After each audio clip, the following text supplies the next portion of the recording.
I don't even remember what the turkey tasted like that year. All I remember is the sound of my sister's voice, brittle and cold like the edge of a glass shard, standing up in the middle of dinner, brushing her napkin off her lap with the kind of practiced composure only someone with deep resentment could wear so effortlessly, and then saying those words that shattered whatever illusion I still held about this family being mine. We voted and you're not family anymore, and the world just stopped for a moment. It actually did, like a hand reached inside my chest and squeezed everything still. Every fork hovering in midair, every polite smile frozen. Even the kids paused their fidgeting, as if sensing something had changed forever. And I just stared at her, trying to laugh, trying to blink it off as some cruel joke or one of her sarcastic jabs she'd been perfecting since we were kids. But no one laughed, no one said anything, and in the quiet that followed, all I could hear was my own heartbeat pulsing like thunder in my ears. And I felt this heat crawl up my neck and into my face. Not anger, not yet. It was shame, deep, molten shame that I didn't even know I still carried for daring to believe that maybe, just maybe, I was still part of them, still counted, still mattered, but clearly they'd held a votan actual vote, behind my back like it was a goddamn corporate boardroom, and decided I didn't belong anymore, and I just sat there, eyes darting from face to face, looking for some sign of protest, some softening, some flicker of discomfort or regret in someone's eyes, but all I saw was silence, the kind that chokes you, that tells you this wasn't spontaneous. This wasn't one person's opinion, it was consensus. Orchestrated, rehearsed, and that's when it hit me that this was planned, carefully timed for maximum impact, and what better time than Thanksgiving, right? The holiday where we pretend everything's fine, where we wear masks of warmth and love and gratitude, and I wondered how long ago they decided this, how many group chats and hushed phone calls and dinners I wasn't invited to it took for them to rally behind this decision, to come together as a unified front to cut me out. And I suddenly felt so stupid, so unbelievably naive for showing up with a bottle of wine and my dumb little pumpkin pie, like I was welcome, like I belonged, and I could feel the sting behind my eyes. That familiar tightening of the throat that always comes before the tears, but I wouldn't give them that, not yet. So I cleared my throat and asked God help me. I actually asked, is this a joke? And my voice cracked, betraying me, and my sister, always the one with the smug delivery and perfect timing, tilted her head and said, no, it's not a joke. It's a decision we all came to. Because we're tired, we're exhausted, and frankly, you've made everything about you for too long. And I swear I could feel my ribs cracking under the weight of those words, and suddenly I was 13 again.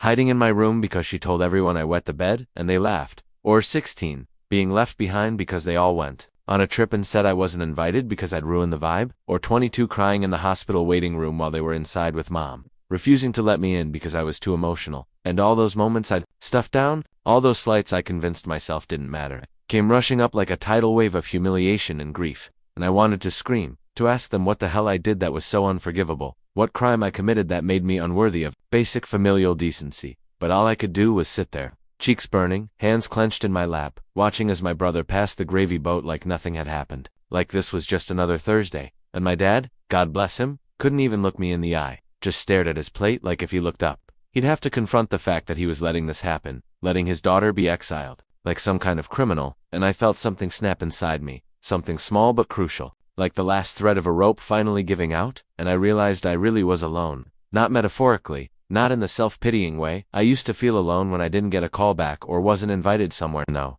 this was actual, literal, certified exile, complete with a vote. And I wanted to laugh, I really did, because who holds a vote to kick someone out of a family? Who decides that blood isn't thicker than the stories they tell about you when you're not around? And I thought about standing up, flipping the table, shouting every secret I knew, every cruel word I'd ever swallowed, every betrayal I'd forgiven because I thought that's what family was about sticking it out through the shit and the storms and the misunderstandings. But instead, I just said, okay, barely a whisper, more to myself than to anyone else, and I stood up, knees trembling like I was made of glass, and I remembered the way the chair scraped against the hardwood, loud and sharp, the only sound in that stifling silence, and no one stopped me, no one even shifted, like they were relieved. Like the hard part was over, and now they could eat their dinner in peace. And as I walked out of that house, past the hallway photos that didn't include me, past the coat rack holding everyone's jackets but mine, I realized this wasn't the beginning of heartbreak. It was the end of hope, the death of denial, and in a twisted way, maybe I should thank them. Because they finally gave me the answer I'd been too afraid to ask for. And as I sat in my car, staring at the steering wheel, hands numb, face wet with tears I didn't remember shedding, I whispered to myself, you're not family anymore, like a mantra, like a curse, like a door slamming shut forever. And in that moment, something else crept in, not just grief, not just rage, but something fierce, something oddly liberating, like maybe the worst thing already happened and now I was free, untethered, floating in the wreckage but no longer pretending it was a ship.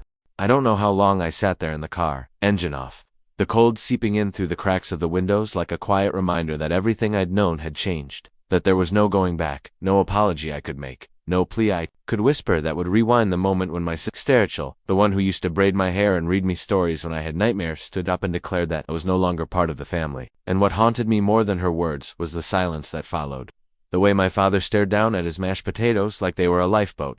The way my mother wiped her mouth and adjusted her bracelet like we were discussing the weather. The way even little Benjamin, my nephew who used to cling to my legs and beg me to play hide, looked away from me like I was a stranger, and I kept trying to understand, trying to trace the cracks back to their origin, to figure out when I stopped being one of them and started being something they had to vote on, like I was a bill they were trying to pass through the House of Family Representatives. And every second I spent thinking about it, the more it started to make sense, not in a fair, justifiable way, but in a devastating, oh my God how did I not see this coming way, because the signs were always there, woven into the everyday rejections, the subtle cold shoulders, the unspoken but undeniable fact that I was always too loud, too sensitive, too much, and yet somehow never enough. And I thought back to last Christmas, how they forgot to send me the group itinerary for the ski trip, or how during Mom's birthday, they told me the wrong time for the dinner, and then acted confused when I showed up 2 hours late and hurt, and how they all laughed when Rachel said, "You're just so unpredictable," as if that explained everything, as if that justified the growing distance I kept pretending wasn't real. And the truth is, I think I've always known I wasn't safe with them. Not really. Not in the way that family is supposed to be your refuge, your sanctuary, the place you run to when the world gets too loud. But I wanted it to be true so badly that I let them hollow me out, bit by bit, carving out parts of myself to try and fit their mold, to be acceptable, to be lovable. And still it was never enough, and somewhere deep inside I had started to believe maybe I was the problem. Maybe I really was too broken or dramatic or selfish, the way they said I was, the way Rachel always rolled her eyes when I talked about therapy, the way Mom sighed when I cried during arguments and said, "Here we go again," like my feelings were an inconvenience, a show they were tired of watching.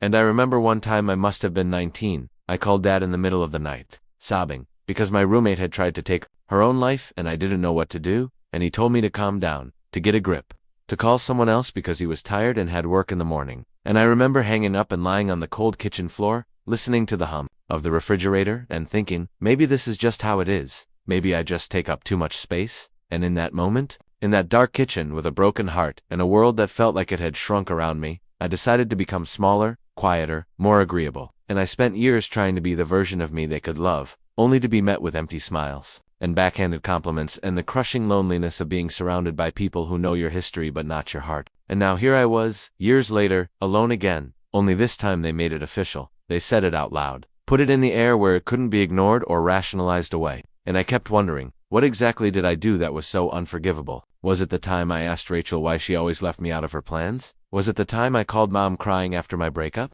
Was it when I told them I didn't want to go to church anymore because it felt hollow? Was it when I asked them not to make jokes about my weight at dinner? Was it when I finally started saying no instead of yes? Was that what triggered the vote? Was that when I lost whatever favor I had left? And it kills me that I'll probably never get a real answer, because they don't think I deserve one. They think their silence is enough of a reason, that the absence of love is its own justification. And it makes me wonder how long they've been waiting to get rid of me. How many years they smiled to my face and stabbed me in the back. And it hurts. God, it hurts so much. Not just because they rejected me, but because I let them. I gave them the power to decide my worth, to cast me out like trash on the curb, and I want to hate them. I want to scream and tell the world how cruel they are. But there's still this pathetic part of me that loves them, that misses them, that wants to go back and pretend none of this happened, to sit at that table and eat dry turkey, and pretend I'm not an orphan by choice. And that's the worst part of all, knowing I'd still take crumbs if they offered them, still crawl back if they opened the door, even if I had to live in the shadows of their affection.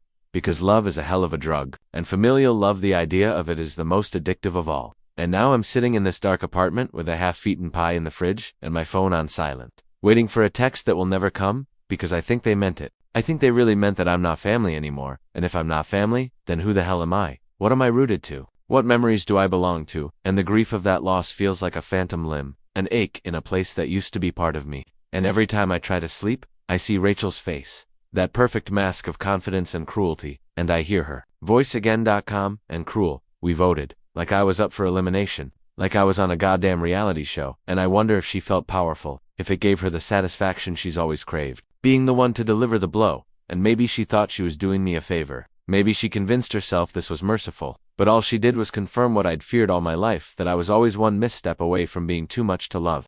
I think what's strangest about grief like this is how ordinary the world stays. How the traffic still hums outside your window, how the barista still asks for your name like it means something, how the mail still comes with cheerful catalogs, and bills addressed to a version of you that still belongs somewhere. And it's in that quiet ordinariness that I started to unravel, not in the dramatic, sobbing on the floor kind of way, but in the slow disintegration of routines and hope, like forgetting to brush my teeth, or leaving the same cup in the sink for 4 days. Like walking into a room and forgetting why I went there in the first place. Like turning my phone on and off just to feel like I had control over something. And it was in that liminal space, between the echo of their rejection and the absence of anything new to hold on to, that I began to wonder if this was it. If this was my new life now, untethered and drifting. And the more I thought about it, the more I realized how little of myself existed outside of them, because every childhood memory, every birthday candle, every scraped knee, and awkward school photo was tied to people who now considered me disposable. And I felt this strange hollowness growing inside me, like a tree rotting from the inside out, smiling on the outside while something ancient and tender crumbled quietly beneath the bark. And I started replaying conversations in my head, moments I thought were innocent that now felt laced with subtext. Like when Rachel said, "You always make everything so heavy," after I tried to talk about how lonely I'd felt lately. Or when my mom told me, "You just need thicker skin," after I cried because they forgot my birthday the year before. Or when Dad said, "We all have our burdens, but we don't drag everyone down with us," after I opened up about being diagnosed with anxiety. And it was like reading a novel I thought I loved, and suddenly realizing all the characters hated the protagonist. That protagonist was me. And I wish I could say I felt rage, that I wanted revenge or justice, or even just to be heard, but mostly I just felt like a ghost. Like I was still alive but no one could see me anymore. And I started pulling away from the rest of the world without even realizing it. Canceling plans, ignoring texts, deleting social media so I wouldn't have to see their smiling faces and group photos, proof that life goes on just fine without me. That my absence wasn't a tragedy or even an inconvenience, just a silent removal. And I wondered how many times I'd done that to myself, how many times I'd shrunk, minimized, made myself easier to forget so they wouldn't have to feel guilty for doing exactly that. And I hated that part of me, the part that still longed for their approval, still imagined Rachel showing up at my door with tears in her eyes, whispering, "I didn't mean it," or my father calling to say, "I made a mistake," but those were fairy tales for people who didn't already know the ending. And I knew mine. I knew it down to the marrow. And the truth was, even if they came back, even if they begged, even if they built me a throne out of apologies, the damage was done. The wire had snapped, and something inside me was gone now. Something innocent, something wide-eyed and hopeful that believed family was unconditional, that believed love was stronger than silence. And I tried to fill that space with distractions, with work, with books, with scrolling endlessly through other people's lives until my eyes burned. But nothing stuck, nothing lasted. And at night, I would lie awake wondering who I was without them. What parts of me were real, and what parts were just echoes of their expectations. And I kept coming back to this moment, this memory I hadn't thought about in years when I was 8, and I'd drawn a picture of our family for a school project. All of us holding hands in front of a house with a red door and yellow curtains. And I remember standing proudly in front of the class and showing it. And later that night, Rachel laughed and said, "You made yourself too tall. You're not that important." And everyone chuckled, including Mom, and I laughed too. Because that's what I learned to do, laugh at myself before anyone else could. But even then, I think a tiny crack formed in my heart, one that widened over the years as more moments like that piled on. And I realized I'd spent my whole life editing myself for their comfort, trimming away the parts they didn't like, painting over the shadows so I wouldn't make them uncomfortable. And now here I was, stripped of all that, raw and aching, and finally seeing myself clearly for the first time, not as a problem to be solved or a burden to be managed, but as a person who had value, who deserved softness and safety and love that didn't come with a scorecard. And as painful as it was to lose them, maybe it was more painful to keep clinging to a version of them that never really existed. And I started thinking about what it would mean to build something new, something of my own, a chosen family maybe, or just a quiet life where I didn't have to constantly earn my place. And I didn't know how to begin, didn't know where to start, but I knew I couldn't keep living in that space between denial and despair. Couldn't keep hoping the people who hurt me would also be the ones to heal me. And one day, without planning to, I got up early and walked to the park down the street, sat on a bench with my coffee and watched the sun rise through the trees. And for the first time in weeks, I felt the smallest flicker of something I hadn't felt in a long time, peace. Fragile and fleeting but real, and I held on to it like a lifeline, because maybe healing didn't come in one sweeping moment of forgiveness or clarity. Maybe it came in fragments, in quiet mornings and honest reflections, and the decision to keep showing up for yourself, even when no one else does. And maybe, just maybe, I wasn't broken or worthless or too much. Maybe I was just finally learning what it meant to belong to myself. It was sometime in December when the cold settled in for good, not just outside, with the frost tracing delicate branches across my windows and the sky weighed down with heavy gray, but inside too, a kind of emotional frostbite that dulled everything I touched. And I remember standing in the grocery store looking at cans of soup and thinking how absurd it was that my body still needed to eat, that I still had to remember things like laundry detergent and toothpaste while my sense of belonging had been severed so completely it left me floating, like the body was just going through the motions while the heart tried to make sense of being declared a non-person by the only people who had ever known me before the world did. And I started noticing how small my world had become, how the phone barely buzzed anymore, unless it was work or spam, how no one really checked in after that night because I never told anyone, because part of me was still so ashamed, not just of what happened but that it affected me so much, that I let it affect me, because that's the thing no one talks about. With family estrangement, how it makes you feel like a failure even when you know, deep down, you were the one being mistreated, like there's some invisible standard you didn't meet, some secret manual everyone else got, except you. And every time I passed a window lit up with holiday lights, or heard laughter from some dinner party above my apartment, it felt like the world was mocking me, reminding me that I used to be part of that, part of something that looked like tradition, and comfort and messy, loud, familiar chaos. And now I was just a shadow walking beside it, looking in from the outside like a child pressing her face to the glass of a bakery she is not allowed to enter. And even though I'd told myself I was better off, that this break was necessary, that I deserved more than what they gave me, the grief kept rising in unexpected moments, in the smell of cinnamon, in the sound of a car pulling into a driveway, in the way my neighbor's kids ran into their mother's arms like it was the most natural thing in the world. And I started writing letters I never sent, late at night, scrawled on scraps of paper or half finished in my notes app, letters to Rachel, to my parents, even to myself, trying to untangle the knots inside me, trying to figure out when exactly I became the outsider. And some nights I'd write until my fingers cramped, tears smudging the words, and even then, I'd delete them or toss the pages because they felt too raw, too pathetic, because I still couldn't decide if I was the villain or the victim in my own story. And that's what their silence had done to MIT, had made me question the reality of my own pain, made me doubt whether the years of feeling unseen and unloved were just me being dramatic. And I kept trying to remember the last time I felt truly safe around them, truly accepted, and the only memory I could cling to was from when I was maybe 6, sitting on Dad's lap while he read to me from a book with torn pages and coffee stains. And even then, the memory felt half true, like maybe I'd made it warmer than it really was. Because we always want to believe we were loved, even if the evidence says otherwise. And one day I got a card in the mail from a cousin I barely knew, someone who must have heard some version of the story, and she wrote, "I don't know what happened, but I just want you to know I see you." And it broke me, not because it fixed anything, but because it reminded me that even a single human reaching across the void could be enough to stop you from disappearing entirely. And I think that's when the shift began, not loud or dramatic, but quiet, like the moment snow starts to melt beneath your feet. And I realized I didn't want to spend the rest of my life as a wound, as a walking ache, waiting to be acknowledged by the people who carved it. I wanted more, even if that more was small and shaky and had to be built from scratch. So, I started reaching out, one hesitant message at a time. 2 friends I'd distanced myself from, 2 people I admired but never really let in. And I told the truth, not the whole truth. Not the ugly parts about the vote and the dinner and the hollow in my chest, but enough truth to begin again. And some people didn't respond, but some did. And it was like learning to speak a language I thought I'd forgotten, the language of connection,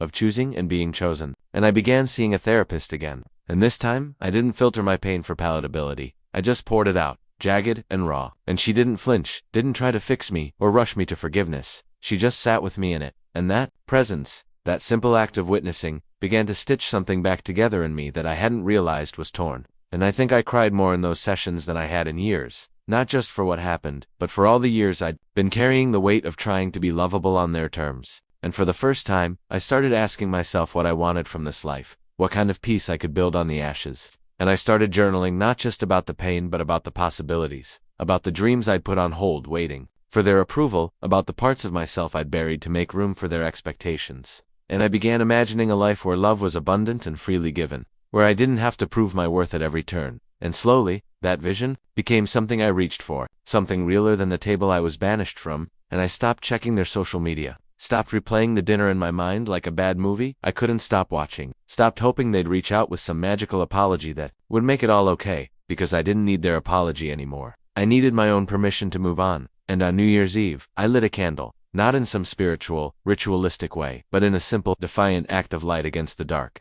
And I whispered to no one in particular, This year is mine, and for the first time in a long time, I believed it. Spring came quietly, not with fireworks or grand announcements, but in the subtle, almost imperceptible shift of light through my curtains.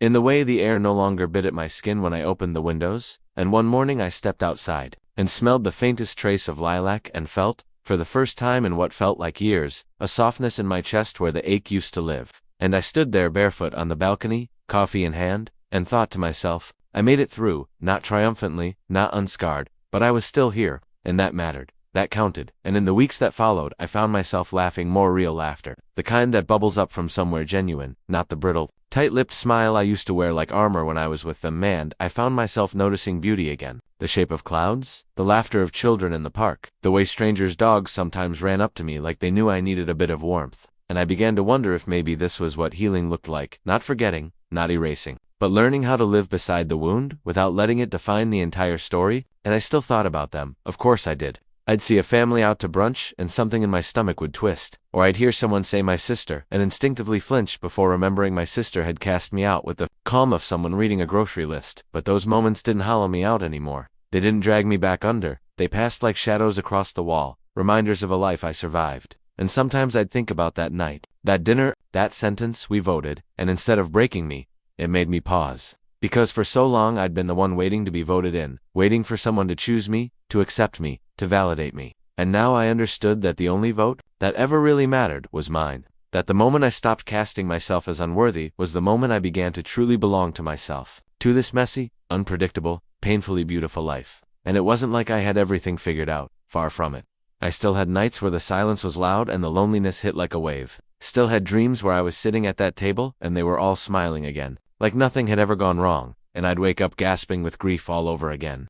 But the difference was now, I let it come, let it rise and fall without shame, without judgment, because grief is love's echo, and I'd loved them, deeply, fiercely, sometimes to my own detriment, and that love didn't just vanish because they couldn't hold it, it lived on in me, reshaped, redirected, no longer desperate, but still tender, still real. And as the world warmed around me, so did something in my own heart, something quiet but steady. A sense of self I'd fought hard for, bled for, and now claimed without apology. And I started planning a trip for myself, not to escape, but to explore, to expand, to remind myself that there was more to life than the rooms I'd once begged to be let back into. And I chose a coastal town I'd never been to, booked a small Airbnb with a view of the sea, packed light, and the day I left, I didn't cry or look back. I just walked forward, and somewhere between the train ride and the salty breeze, I felt a part of me return, the part that dreamed, the part that imagined love without pain, connection without conditions. And I met people, strangers who didn't know the weight I carried on. Somehow that made it easier to speak, to be laugh with my whole body. And I realized that not all family comes from blood. Some of it is chosen, built slowly, with kindness and shared truths and mutual respect. And maybe I'd find that. Maybe I'd create it. Or maybe I'd simply learn how to love myself enough that even solitude felt like a sanctuary instead of a sentence. And on the final night of that trip, I sat on the sand and watched the sun sink into the ocean, and I thought about the little girl who used to draw family portraits with trembling hands, always placing herself at the edge. And I whispered to her, "You were never too much." And I let the waves carry the rest of it away. The bitterness, the shame, the need to be chosen. And I didn't know what the future would hold. Didn't know if Rachel would ever think of me again, or if my parents would ever feel a sliver of regret. But it didn't matter anymore, because I wasn't waiting at the window. I wasn't begging for entry. I was walking forward, day by day, building something new, something honest, something that was mine. And in that, I was finally free.